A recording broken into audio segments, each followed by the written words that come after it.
Look, Infinix isn't exactly the first brand that comes into our minds when it comes to a decent mid-range smartphone.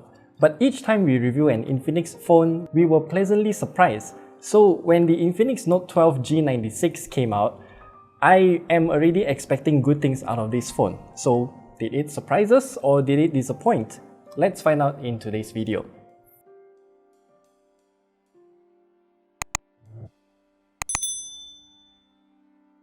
So let's proceed with our usual 6 points of a smartphone, and starting with the design, the Infinix Note 12 G96 comes in with a very simple design. It has squared off edges on both sides and it has a matte finish at the back here. I'm curious about the camera cutout though, because it has a virtual extension that fills in the gap on this right side as well. No idea why Infinix did that, but whatever. But in terms of the cameras though, they are fairly simple. While it does look like there are a total of 3 different cameras, only one of them can be used to take pictures. One of the camera is labeled by Infinix as Q. I have no idea what it means or what it does, so I'll just leave it as that. Anyway, the main 50 megapixel camera can actually take decent looking pictures. I just wish that there's a little bit more contrast and vividness though. Some pictures with a bright background will have to go through an aggressive HDR filter, which in turn makes everything look kinda flat. But when the camera gets it right though, the pictures do look very good. Even some of the night shots are surprisingly good too. As for the screen, it is one of the main selling points of this phone because it comes with a 6.7-inch AMOLED screen with a resolution of 2400 by 1080, and it is very nice looking at the same time. We decided to use our colorimeter to test its color accuracy at 100 nits of brightness, and we found out that it can cover 100% of sRGB and 99.96% of DCI-P3 color gamuts. However, the delta E number is rather high. The maximum brightness of this phone though, it can reach up to 500 nits of brightness, which means it is surely usable outdoors. Maybe you need to cover the screen with your second hand or something like that to create some shade, but it's gonna be a much better experience outdoors compared to some other phones at this price range.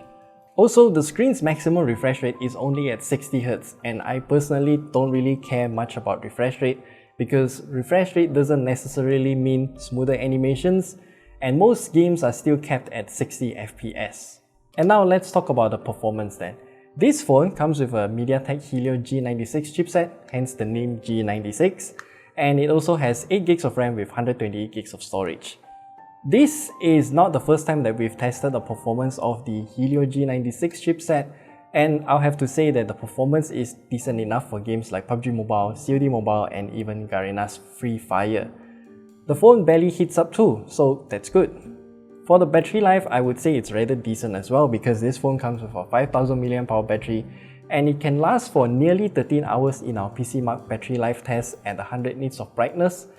And for the charging speed though, this phone does come with a 33-watt charger in the box and it can charge from 15 to 100% in about 96 minutes.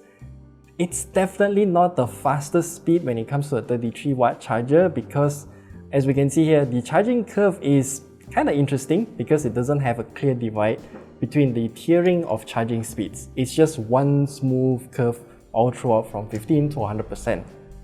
And now we have to talk about the software because I think it's a little bit funny. Should I say that?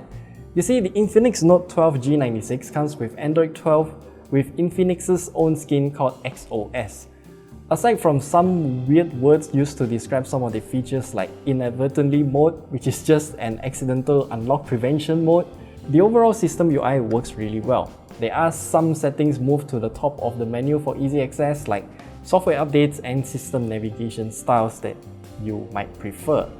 Even the camera UI is the best I've seen. Instead of swiping left or right to change modes, Infinix lets us to swipe up to access the entire list of modes available. I absolutely love this. So at the price of 769 ringgit, I'm once again impressed by what the Infinix Note 12 G96 has to offer. Sure, it can be improved in some aspects, but I think at this price point, it's really good.